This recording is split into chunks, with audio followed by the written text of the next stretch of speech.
بسم اللہ الرحمن الرحیم بسم اللہ الرحمن الرحیم الحمد للہ وکفا وسلام علی عبادہ الذین اصطفیٰ اما بعد۔ عزیز طلبہ، شرح الجامی کا سبق نمبر 41 پڑھ رہے ہیں۔ اس سبق کو الممنوع من الصرف سے لے کر واحد من هذه الامور تک پڑھیں گے۔ آج کے سبق میں ہم غیر منصرف کے بارے میں پڑھیں گے۔ غیر منصرف کو مصنف نے مقدم کیا ہے منصرف پر، کیونکہ یہ کم ہیں اور منصرف زیادہ ہیں، اور غیر منصرف کے بارے میں ہم اس میں متمکن کے اقسام میں بھی پڑھ چکے ہیں، وہاں پر ایک قسم غیر منصرف بھی ہے۔ ولما ذکر فی تفصیل المورب المنصرف وغیر المنصرف، اور جب ذکر کیا گیا ہے تفصیل مورب میں منصرف اور غیر منصرف اور منصرف کا ذکر کیا گیا ہے، وکان غیر المنصرف اقل من المنصرف، اور غیر منصرف کم تھا منصرف کے مقابلے میں، وبمعرفته، اور غیر منصرف کی تعریف سے یعرف المنصرف، منصرف معلوم ہو جاتا ہے، علی قیاس الاعراب تقدیری و لفظی، اعراب تقدیری اور لفظی کے قیاس پر۔ عرف غیر المنصرف، تو مصنف نے تعریف کر دیا غیر منصرف کی، واکتفا بتعریفہ، اور اکتفا کیا اس کے تعریف کے ساتھ، فقال، آپ اس فرمانے لگے، غیر المنصرف ما، کہ غیر منصرف وہ اسم ہے، مورب جو کہ مورب ہو، فیہ علتان، اور اس میں دو علتیں ہوں، تو اسیران، اور وہ اثر کرے، بے اجتماعہما، اپنے اجتماع کی وجہ سے، واستجماع شرائطہما، اور اپنے شرائط کو جامع ہونے کی وجہ سے، فیہ اثرن، اس میں اثر کرے، سیجیء ذکرہ، انشاءاللہ ان قریب ذکر آنے والا ہے، من علل 9، 9 علتوں میں سے 2 علتیں ہوں، او علت واحدۃ منہا، ای من تلک التسع، یا 9 علتوں میں سے ایک علت ہو، ایسی علت ہو، تقوم کو کڑا ہو سکے، ہذہ العلت الواحدۃ، یہ ایک علت واحدہ، مقامہما، مقام ہاتین العلتین، ان 2 علتوں کی جگہ پر، بأن تؤثر وحدہا تأثیرہما، بائیں طور پر کہ یہ اکیلا اثر کرے، اس حال میں کہ یہ اکیلا ہو، تأثیرہما، ان دونوں جیسا اثر کرے، 2 علتوں جیسا، وہی، اور 9 علتیں، ای العلل التسع، 9 علتوں جو ہیں،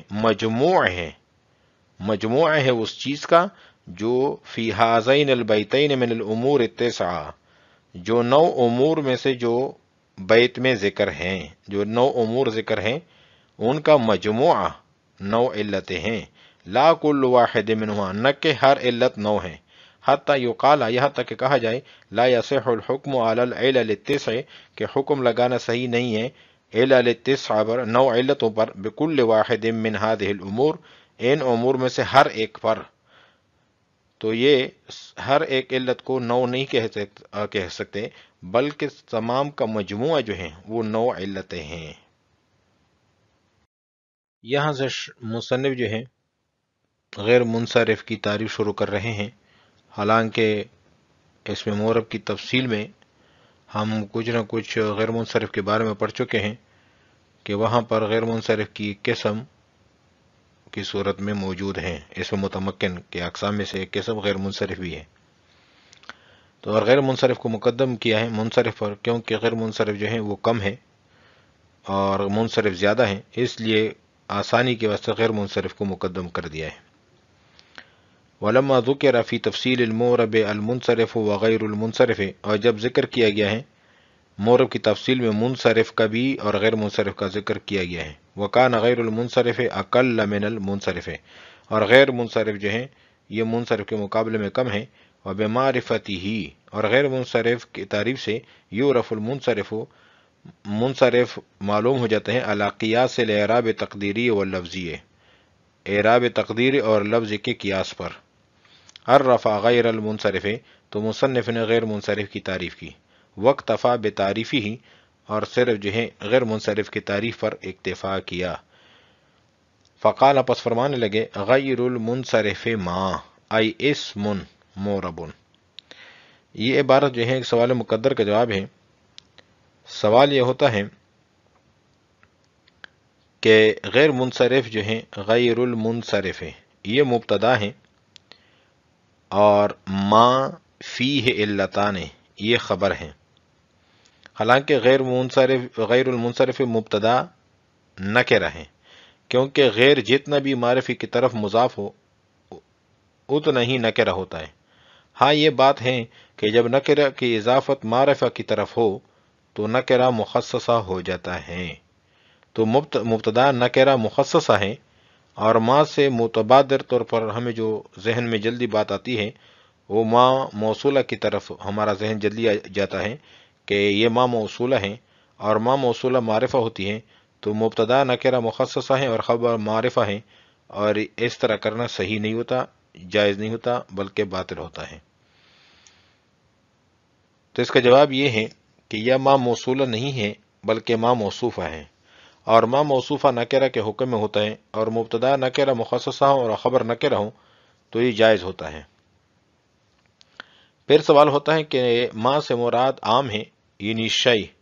تو پھر معنی یہ ہوتا ہے کہ غیر منصرف وہ شیء ہیں جس میں دو علتیں پائی جائیں یا ایک علت ہو کا مقام دو کے ہوں، اور یہ غیر منصرف کی تعریف جو ہے یہ فعل پر بھی صادق آ رہی ہیں، ضربت پر، کیونکہ ضربت بھی ایک شیء ہے اور اس میں دو علتیں، ایک وصف اور دوسری تانیث پائی جا رہی ہیں، حالانکہ ضربت جو ہیں غیر منصرف نہیں۔ تو اس کا جواب یہ ہے کہ ما سے مراد عام شیء نہیں ہے بلکہ ما سے مراد اسم ہے، اور آپ نے جو مثال پیش کی ہے یہ فعل ہے۔ فقال غیر المنصرف ما، کہ غیر منصرف جو ہیں وہ چیز ہے، وہ شیء ہیں، تو یہاں پر ما سے مراد کا ہے اسم، کہ وہ اسم ہے۔ موربن، یہ لفظ بھی ایک سوال مقدر کا جواب ہے۔ سوال یہ ہوتا ہے کہ آپ کہتے ہیں کہ غیر منصرف وہ اسم ہے جس میں دو علتیں ہوں یا ایک ایسی علت موجود ہو جو قائم مقام دو کے ہوں، حالانکہ ہم آپ کو دکھاتے ہیں کہ ایک اسم ہے، اس میں دو علتیں بھی ہیں، لیکن پھر بھی اس سے کوئی غیر منصرف نہیں کہتا، جیسے ہزارے، اس میں دو علتیں ہیں، ایک علامیت کہ ایک پہاڑ کا نام ہے جو بصرہ اور یمامہ کے درمیان واقع ہیں، اور دوسری علت تانیث ہے۔ تو اس کا جواب یہ ہے کہ اسم سے مراد مطلق اسم نہیں بلکہ اسم مورب ہیں، کہ غیر منصرف وہ اسم مورب ہیں کہ جس میں دو علتیں پائی جائیں یا ایک علت کا مقام دو کے پائی جائیں، اور آپ نے جو مثال میں ہزارے کا حوالہ دیا ہے یہ اسم مورب نہیں بلکہ مبنی ہے، لہذا ہماری بھی مقصود یہ ہے کہ غیر منصرف کی تعریف مبنی پر نہ آئے، تو یہ تو اچھی بات ہے۔ اسم موربن، تو اسم سے مراد بھی مورب ہیں کہ مورب ہو۔ فیہ علتان، کہ دو علتیں ہوں، تو سیران باجتماعہما، یہ عبارت بھی ایک سوال مقدر کا جواب ہے۔ سوال یہ ہوتا ہے کہ آپ نے جو غیر منصرف کی تعریف کی ہے کہ غیر منصرف وہ اس میں مورب ہوتا ہے جس میں دو علتیں پائی جائیں یا ایک علت کا مقام دو کے پائی جائیں، تو یہ تعریف تو اس میں فاعل کا جو صیغہ ہے قائمتن پر صادق آ رہی ہے، کیونکہ قائمتن بھی دو علت ہیں، ایک وصف ہے اور دوسری علت تانیث ہے، حالانکہ قائمتن کو کوئی غیر منصرف نہیں کہتے ہیں۔ تو اس کا جواب یہ ہے کہ غیر منصرف کی تعریف میں جو ہم نے کہا وہ اسم مورب ہیں کہ جس میں دو علتیں ہوں، اس سے ہماری مراد یہ ہے کہ وہ علتیں مؤثر بھی ہوں، یعنی اثر کرنے والی بھی ہوں، جبکہ قائمتن میں جو دو علتیں ہیں لیے مؤثر نہیں، یہ اثر نہیں کرتی، کیونکہ علت تانیث کی شرط یہ ہے کہ دوسرا سبب عالم ہو، لیکن یہاں پر عالم نہیں ہے کیونکہ وصف و عالم جمع نہیں ہو سکتے، لہذا غیر منصرف کی تعریف قائمتن پر صادق نہیں آتی۔ تو سیران باجتماعہما، یہ باجتماعہما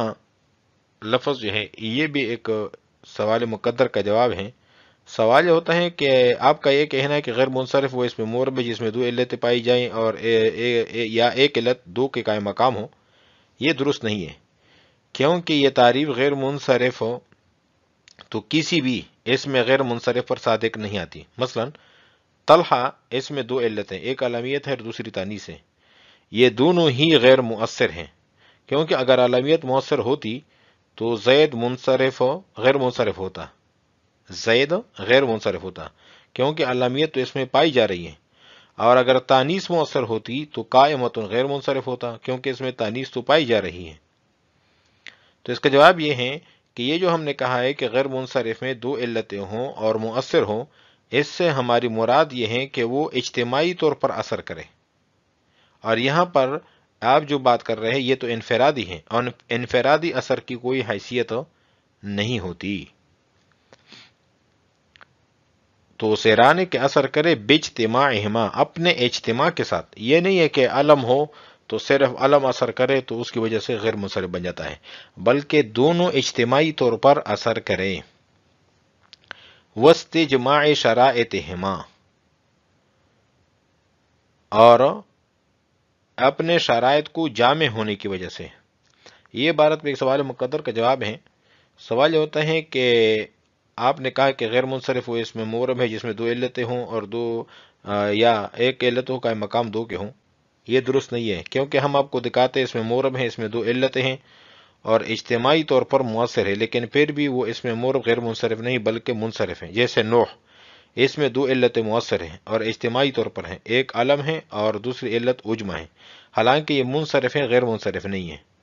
تو اس کا جواب یہ ہے کہ یہ جو ہم نے کہا ہے کہ اس میں دو علتیں اجتماعی طور پر مؤثر ہو، اس سے ہماری مراد یہ ہے کہ ان دو علتوں کے ساتھ شرائط تاثیر بھی پائی جانی چاہیے،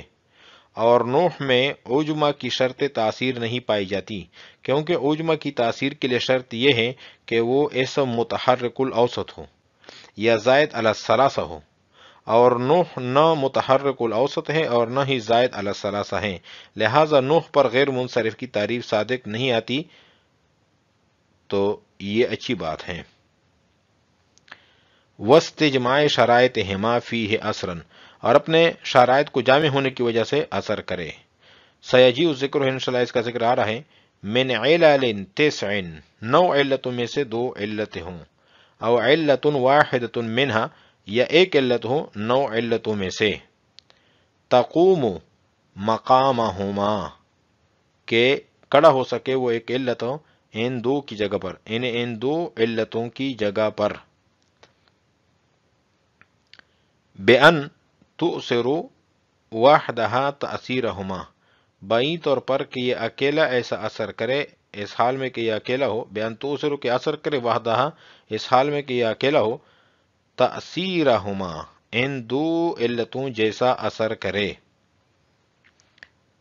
وہی ای العلل التسع، یہ عبارت ایک سوال مقدر کا جواب ہے۔ سوال یہ ہوتا ہے کہ مصنف نے کہا ہے وہی عدل و وصف، جو شعر آ رہا ہے اس میں وہی کے بعد کہا ہے متن میں وہی عدل و وصف و تانیث و معرفت۔ تو